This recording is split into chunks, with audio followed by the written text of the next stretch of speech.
On est de retour sur le plateau de KO, toujours avec Taylor Lapillus et Benjamin Allemand. Et notre invité de la semaine nous a rejoint, monsieur Alex Loré. Bonsoir Alex. Bonsoir. Merci de m'avoir dans l'émission. Oui, tout va très bien, merci. Alors, je suis obligé de faire un focus là-dessus dès l'entame de l'interview.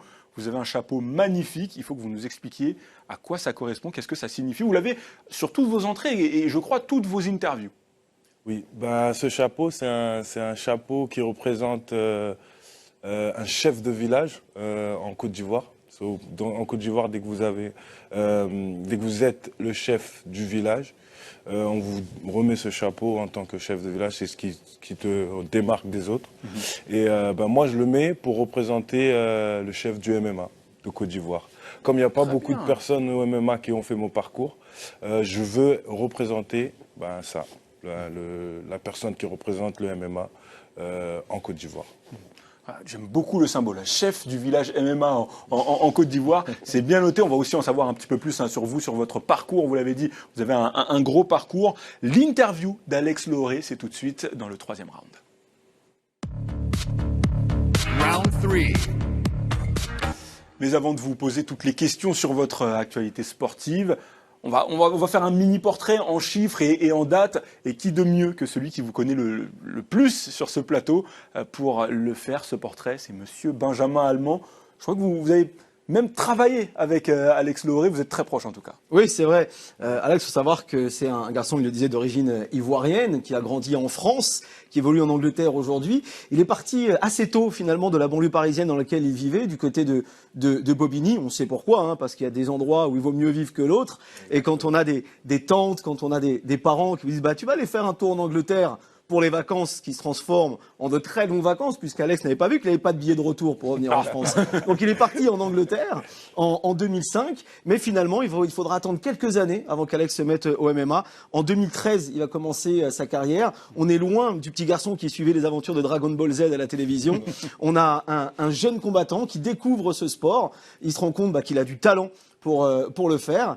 Et c'est l'Angleterre qui va lui permettre de devenir le combattant qu'il est. Voilà pourquoi Alex, aujourd'hui, représente la France, la Côte d'Ivoire et l'Angleterre, jusqu'à ces combats où on voit les drapeaux de ces trois nations, parce qu'il y a évidemment la mer nourricière, le continent mer, l'Afrique, il y a la France, son pays dans lequel il est né, et puis l'Angleterre qui l'a accueilli comme un de ses enfants, finalement, qui a été une terre d'accueil pour lui, dans laquelle il évolue encore aujourd'hui. C'est un combattant qui a un très gros record, qui, malheureusement, j'ai envie de dire, s'est fait par lui-même. Voilà pourquoi on l'a parfois pas retrouvé dans des organisations encore plus grandes que celles qu'il a eu l'occasion de faire. On va l'évoquer, parce que justement, c'est un garçon qui s'est fait tout seul, y compris jusqu'à s'entraîner chez lui, dans son garage, aménagé comme une salle de sport. Il y en a d'autres qui l'ont fait. On pense à Lyoto Machida, par exemple, qui avait aussi l'occasion de s'entraîner chez lui. La carrière n'est pas la même. On souhaite à Alex d'avoir le même finish que Lyoto Machida. Ce qui est certain, c'est que voilà, il a marqué les esprits avec de gros KO. C'est un garçon qui a une très grosse puissance dans les bras. On aimerait qu'il mette un peu plus de low kick encore, mais ça, on aura l'occasion d'y revenir. Quoi qu'il en soit, c'est vraiment un combattant qu'on aime voir combattre parce qu'il fait le spectacle avant, il fait spectacle après. Et à la différence de beaucoup de combattants, Alex, c'est le genre de personnage qui arrive à se détacher de ses combats, y compris lorsqu'on est à 24 heures de celui-ci. Il va flâner, il va aller se balader à gauche, à droite, il va sortir du cadre du combat. Et voilà pourquoi il arrive focus sur celui-ci, parce qu'il arrive à se reconcentrer au moment T. Aujourd'hui, il est dans une organisation européenne qui s'appelle l'Octagone. Et il va pouvoir... tchèque. Absolument, organisation tchèque. Et il va pouvoir peut-être aller chercher le tournoi et le prize money qui va avec. Il est passé par pas mal d'organisations, le Bellator, le BAMA, etc. Et on a envie de le voir aller encore progresser parce que c'est vrai que les résultats parlent pour lui. Ouais. En tout cas, vous restez sur une victoire face à Samuel Christophic à l'Octagone 40. C'était début mars, un combat dans le cadre du tournoi Game Changer peut être le dernier. Est-ce que vous approchez vos combats un petit peu différemment, de manière peut-être un peu plus prudente? Pour moi, on cherche toujours la finition dans n'importe quel combat. C'est toujours mon objectif, d'où aussi vient le nom de Killer King. Donc on va toujours pour le finish. Après, on laisse aussi travailler les coachs, faire travailler leur technique et travailler leur expérience. Mais la plupart du temps, je pense que non, il n'y a pas de différence. On est focus sur le même objectif, c'est la victoire et le KO, la finition. Taylor, les organisateurs de ce tournoi le surnomment la Ligue des champions du MMA. C'est un titre peut-être un peu pompeux, mais c'est pour montrer qu'ils veulent un peu se différencier de ce qui se fait ailleurs, peut-être même dans d'autres tournois où on propose des beaux prize money. Exactement, il y a cette mode en ce moment des tournois à 1 million, donc où chaque organisation commence à le mettre en place. Je pense notamment au Bellator, je pense au PFL, et l'Octagone a lancé son propre tournoi. Donc forcément, il faut communiquer sur ce fameux tournoi à 1 million. Et puis, par contre, ce qu'on peut noter, c'est que c'est le premier tournoi européen qui propose 1 million. Donc je pense qu'ils ont raison de communiquer là-dessus, et ils ont réuni une belle brochette, je pense, de welterweight, dont Alex fait partie. Et moi, j'espère que Alex va pouvoir mettre la main sur le prize money de finale. Et ce prize money final, c'est pas le million, hein, c'est pas le million pour celui qui s'impose. C'est quand même, il y a prize money qui est partagé. Hein, Benjamin, faut nous donner exactement les strates en fonction de chaque niveau de compétition. Mais le vainqueur, malheureusement, ne prend pas 1 million d'euros, mais il prend quand même une belle bourse. Oui, c'est vrai. C'est pour ça qu'on pourrait l'appeler presque le tournoi Ligue Europa plutôt Ligue des Champions, parce qu'on ne prend pas 1 million. Donc il faut faire attention à ça. En revanche, c'est vrai qu'il y a un beau prize money quand même. On va le voir, hein, qu'on soit sorti dès les 8e de finale ou qu'on aille jusqu'en finale. 300 000 euros pour celui qui s'imposera. Faut enlever les taxes, évidemment, et tout un tas de choses, on peut en parler. Le finaliste prend un peu moins de la moitié. Les demi-finalistes, donc sortis en demi-finale, prennent un peu moins de 200 000 euros. La moitié pour les quarts de finalistes et 15 000 euros pour ceux qui sont éliminés en 8e de finale. Alors oui, c'est vrai que c'est un chiffre qui peut paraître impressionnant, mais regardez dans le passé, un garçon comme Karl Amoussou, qui avait remporté le tournoi à l'époque du Bellator à 100 000 $, pardon, il est rentré à la maison avec moins de la moitié de ce chèque-là. Ouais. Donc sur les 300 000 euros, Alex, ou sur le tournoi à 1 million, hein, des organisations comme l'UFC l'ont fait dans le passé, le Bellator, le M1, le KSW, le PFL, on a vu des tournois un petit peu partout. Il faut enlever ces taxes qui peuvent varier 15, 20, parfois 30%. Il faut enlever évidemment aussi les prix que l'on remet aux entraîneurs, au sparring, à ceux qui sont autour d'eux, les médecins aussi. On sait que pour un combattant de MMA, c'est très important. Les profs de yoga aussi, pour Alex. On sait à quel point ça lui tient à cœur le yoga. Mais plus sérieusement, c'est vrai qu'il y a 300 000 euros à prendre comme cela, mais il faut enlever tout de même un certain prix à cette somme. Ça reste intéressant, évidemment, parce que rares sont les organisations aujourd'hui, surtout en Europe, qui peuvent se prévaloir d'offrir à un vainqueur de tournoi 300 000 euros bruts. Ouais. Prochaine échéance pour vous, Alex, c'est le 20 mai prochain, combat face à David Kozma lors de la soirée Octagone 43. Vous serez en co-main event. On va voir votre tête sur l'affiche. Hein. Vous êtes vraiment mis en avant par la société tchèque. Affronter un Tchèque. Mais je suis habitué maintenant, j'ai toujours combattu à l'étranger. Hein. La France, on vient juste de légaliser le MMA, donc même en étant en Angleterre, quand je combattais en Angleterre, j'ai jamais vraiment été vu comme un Anglais. Ouais. J'ai toujours été vu comme le Français qui habite en Angleterre. Donc pour moi, ça change pas trop grand-chose. Dans la cage, chez moi et l'adversaire, et c'est tout. Mais l'Octagone aime bien aussi les combattants africains, puisque Lawson Keita est en main event du prochain événement qui est l'Octagone 42, qui est là ce week-end. Oui. Donc voilà, on fait confiance aussi aux combattants qui sortent un petit peu du sérail et du cadre que l'on voit dans d'autres orgas. Ça fait du bien, ça, de voir l'Afrique au cœur d'une organisation européenne. Oui, ça fait vraiment du bien. Vraiment du bien, ça nous aide. Hein. Ça montre aussi qu'on a aussi une chance de pouvoir s'exprimer dans le sport. Ouais. Je reviens sur un élément que vous mettiez en lumière il y a un instant, le fait d'être tout le temps à l'étranger, d'être tout le temps celui qui combat à l'extérieur. Est-ce que, justement, dans votre psyché, vous travaillez beaucoup le mental, eh bien, ça renforce peut-être quelque chose, le fait d'être tout le temps un peu dos au mur, même si vous avez développé une fanbase du côté de la République tchèque, vous n'êtes jamais celui qui est à domicile. Ouais, bah ça, comme vous l'avez dit, ça renforce le mental, ça rend plus fort. Et je suis impatient de voir le résultat quand je vais combattre à la maison. Parce que je pense que ce sera... déjà que... En combat, c'est quelle maison, par contre? Est-ce que c'est plutôt 225 du côté de la Côte d'Ivoire? Est-ce que c'est en France? Est-ce que c'est en Angleterre? La France ou la Côte d'Ivoire, n'importe laquelle. La France ou la Côte d'Ivoire, ça serait bien. Mais je pense que j'ai plus de chances de combattre en France, le plus rapidement possible, qu'en Afrique. Mais n'importe quel pays, entre la France ou la Côte d'Ivoire, ça serait bien d'y combattre pour être chez moi et pour avoir ce feeling de vraiment être accepté et vraiment combattre pour mes personnes. C'est quelque chose de primordial pour vous dans votre carrière. Très important. Ouais. On a évoqué, hein, Benjamin le disait lors de votre portrait, vous êtes parti très tôt en Angleterre. On voit beaucoup d'Anglais performer au plus haut niveau, notamment à l'UFC. Il y a énormément de gyms à Londres et aux environs de Londres. Qu'est-ce qui est différent dans la culture MMA anglaise, voire même londonienne? Est-ce qu'il y a un style londonien de MMA? Un style londonien de MMA. Je pense que les Anglais, ils aiment bien la boxe anglaise déjà. C'est-à-dire qu'ils sont très forts en pied-point et en poing déjà. Donc déjà, il y a ce style-là.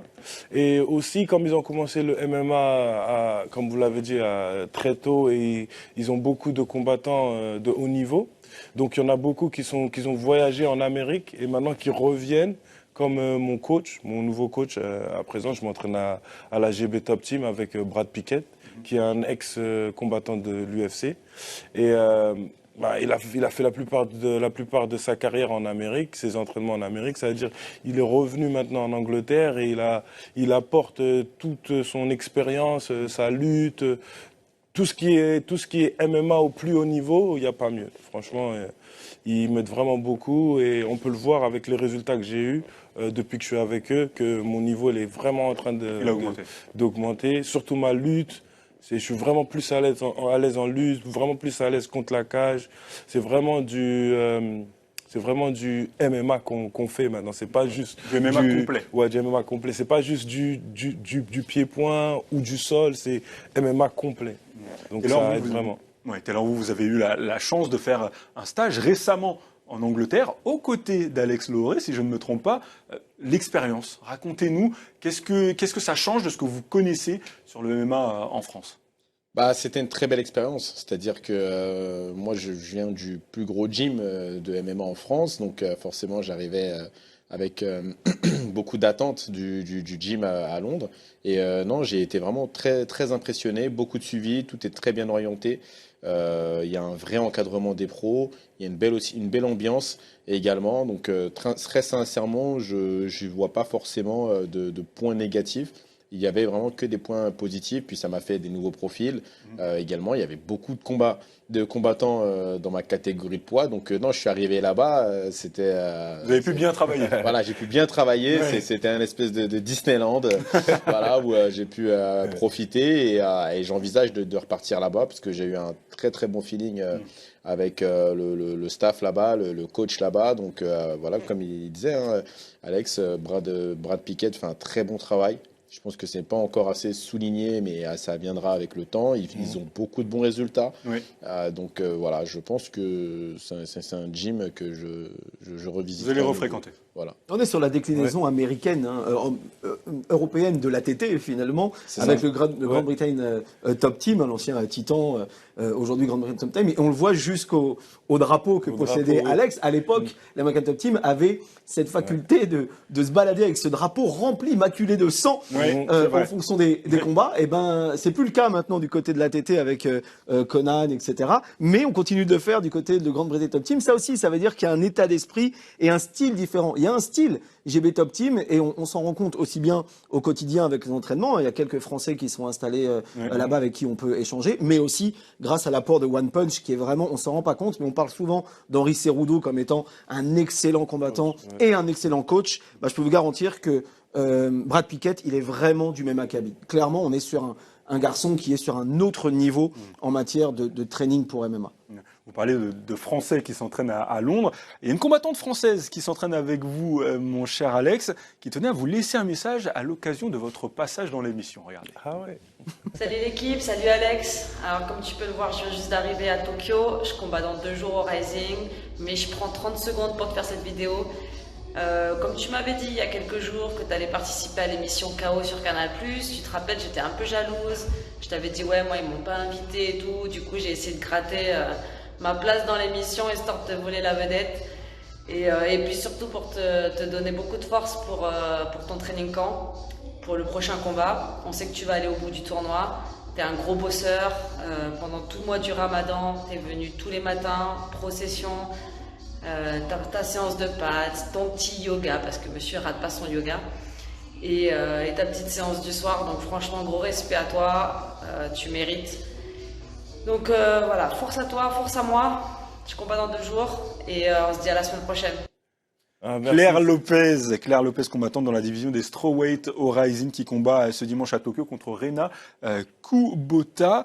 Alors, monsieur ne rate jamais son yoga, visiblement.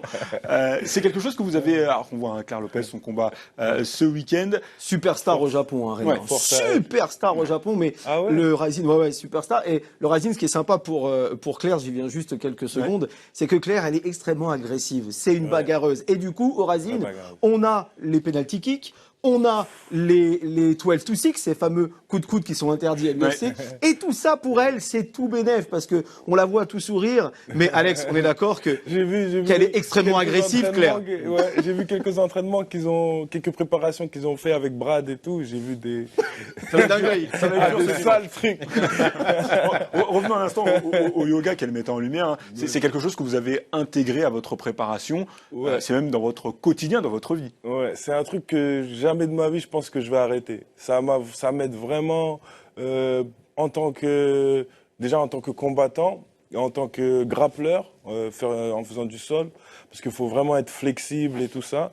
Et ça m'aide pour la récupération des fois quand j'ai des petites blessures et tout, ça me je sais pas comment expliquer. Ça vous aide à guérir peut-être un peu plus vite? Oui, ça m'aide à guérir un peu plus vite et ça m'aide à savoir ce qui ne va pas dans mon corps. Parce qu'il y a des positions, des fois je suis dans des positions et il n'y a aucun problème et je peux revenir le lendemain après un entraînement et des fois il y a des trucs que tu sens pas. Et quand tu vas au yoga et que tu fais la même position, tu dis ah, mais la dernière fois je l'ai fait cette position et j'avais pas mal là. Et maintenant j'ai mal là. Donc ça m'aide à plutôt à bien savoir ce qui va bien dans mon corps et ce qui ne va pas dans mon corps. Mais c'est intéressant, ce yoga, j'ai eu la chance de découvrir avec toi, Alex, à Londres, le yoga chaud. Ouais, On met sous 40 degrés dans une bulle, et je vous garantis que c'est très très compliqué. Mais ce qui est intéressant, c'est qu'on parle souvent des combattants, de leur dextérité, envoyer les jambes, etc.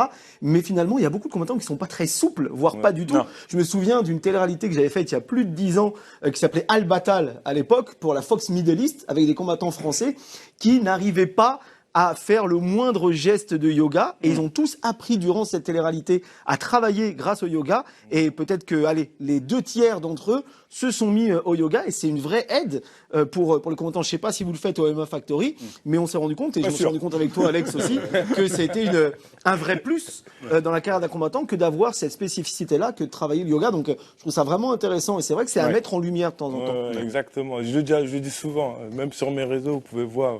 Chaque fois que j'ai une séance, je le dis à chaque fois, si vous avez toujours pas commencé le yoga, bah c'est vous les perdants. Vous l'avez compris, vous avez entendu Alex Lauré, mettez-vous au yoga. Voilà, revenons-en à l'actualité sportive et surtout à peut-être ce qui est un de vos rêves. On va parler de l'UFC, parce que vous avez fait pas mal d'organisations, mais l'UFC, vous n'y êtes pas encore entré. Pourtant, vous avez essayé pas mal de portes. Les Contender Series, éventuellement être disponible pour un appel en short notice. C'est difficile, même pour un combattant de votre pédigré, d'intégrer l'UFC. En fait, c'est difficile. Bon, c'est difficile pour tout le monde, mais avec l'UFC, ce qui m'a posé problème, c'est de perdre des combats au mauvais moment. Parce que pour entrer dans l'UFC, il faut une bonne série de victoires et un bon buzz. Et à chaque fois que j'ai eu l'opportunité de peut-être aller à l'UFC après un combat, ce combat-là, je l'ai perdu. Donc, on attend et on continue à pousser. Mais c'est toujours dans votre tête. Et c'est toujours dans ma tête, oui. Et on a été très très proche de voir Alex à l'UFC, pour être honnête. On a eu l'occasion de travailler ensemble, lui et moi, et j'ai eu l'occasion d'échanger avec Sean Shelby notamment. Et Sean Shelby, matchmaker à l'UFC. Voilà, l'un des matchmakers principaux à l'UFC, c'est vrai. Et voilà, on avait proposé à Alex soit d'attendre pour cet été pour faire les Dana White Contender Series, enfin l'été dernier du coup maintenant, ou alors d'attendre éventuellement un short notice, mais avec la carrière et l'aura que possède Alex en tant que combattant, je suis désolé, mais c'est un peu se moquer du monde de la part de Sean Shelby de proposer ça. Je sais pas ce que vous en pensez, Taylor, mais puisque vous êtes sous contrat avec l'UFC, mais de voir un combattant comme Alex, plus de 20 victoires en carrière, qui se retrouve à devoir attendre un éventuel short notice ou de passer par la Dana White Contender Series, pour moi, il y a un truc qui va pas quelque part. Moi, je pense que l'UFC n'est pas une fin en soi. Je pense qu'aujourd'hui, il y a beaucoup d'organisations. Ils ont le monopole, mais il y a quand même des possibilités de gagner sa vie ailleurs, parce que c'est aussi ça le nerf de la guerre. C'est qu'est-ce que vous allez avoir dans l'assiette. Donc, du coup, non, c'est une proposition qui est un peu scandaleuse. Et pour la petite histoire, c'est une proposition qui ressemble à celle qui avait été faite à Mansour Barnaoui au moment où il devait signer à l'UFC, et la preuve, c'est que il a signé du coup au Bellator. Donc voilà, je pense qu'on peut pas tout proposer quand même, même si on est l'UFC. Surtout en fonction du pedigree de la personne. Je comprends que quand on a un profil comme Alex, on dise non, je vais pas attendre. Et qu'on refuse. Un hypothétique, parce que rien n'est. Attention, hein, c'est-à-dire qu'on vous dit peut-être. C'est un coup de peut-être qu'on vous donne. Si encore on lui avait dit. Bah, tu combats cet été, c'est certain. Bon, bah là, on peut envisager d'attendre, mais attendre là, c'était pas peut-être, possible. C'est compliqué. Vous êtes originaire de Zikiso, en Côte d'Ivoire, un petit village non loin de Gagnoa. L'UFC Africa qui a été évoqué il y a quelques semaines, encore une fois, la possibilité de combattre sur le continent. Vous l'avez dit il y a quelques minutes, hein, ça doit être un rêve pour vous. S'il y a un UFC Dakar, voire même un UFC Abidjan, pourquoi pas vous devez être sur cette carte-là, même en short notice, j'ai envie de vous dire. Ouais, je ferais tout mon possible pour y être. Hein. Ce serait vraiment un rêve, comme un rêve d'enfant devenu réalité. c'est vraiment, ce serait vraiment un vrai rêve, une chose que tout ce que j'ai travaillé pour. Pour moi, commencer ce sport, c'était pour aller au plus haut niveau. Et le plus haut niveau, c'est l'UFC. Bon, c'est l'UFC parce que c'est là que tous les plus gros combattants y sont allés. Mais comme Taylor l'a dit, maintenant, de nos jours, il y a des autres organisations, comme par exemple là, je suis dans le tournoi de Octagon, qui peuvent peut-être me payer mieux que l'UFC. Ouais. J'ai une petite question pour vous, un petit dilemme. Vous préférez aller à l'UFC et faire un combat UFC Abidjan, admettons, ou remporter le tournoi Octagone? Ah, c'est un dilemme. C'est un dilemme. Pour moi, aller à l'UFC. UFC Abidjan.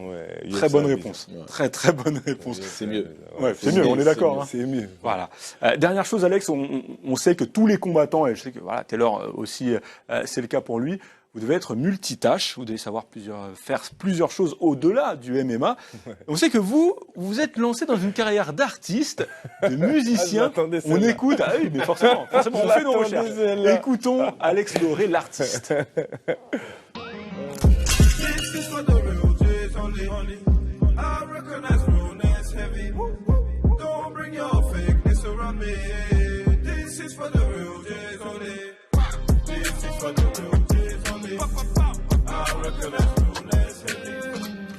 Gagner c'est tout ce qu'on sait faire, t'es pas content, on dans les reins. Désolé d'être vulgaire, mais des fois y a pas le choix. Les gars ils comprennent pas, je leur redis à chaque fois. Ils ne veulent pas m'écouter, et ouais les gars y a pas le choix. Tous les jours faut du papier, tous les jours il faut prier, tous les jours faut la niquer. Cette putain de BH.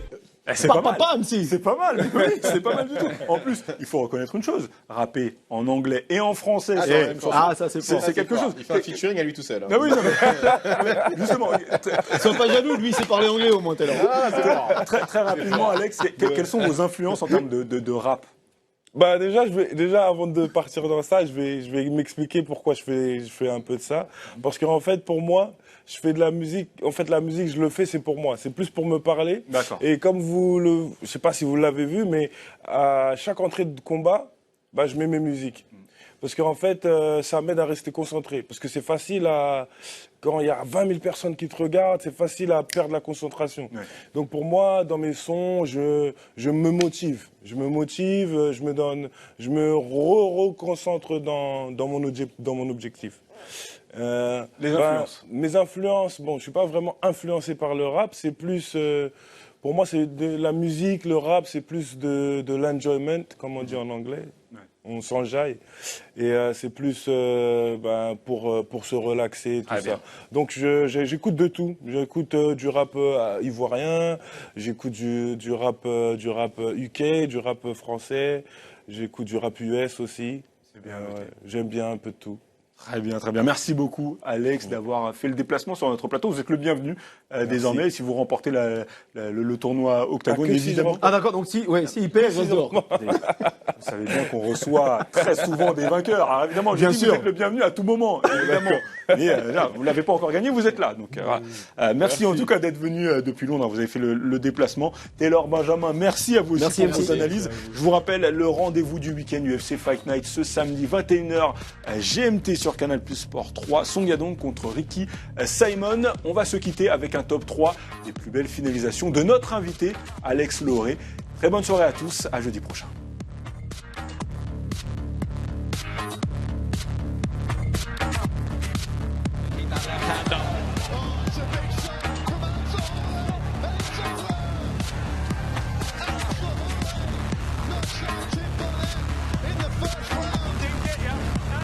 Intelligent defence going on there, and it's a good stoppage from Rich Mitchell.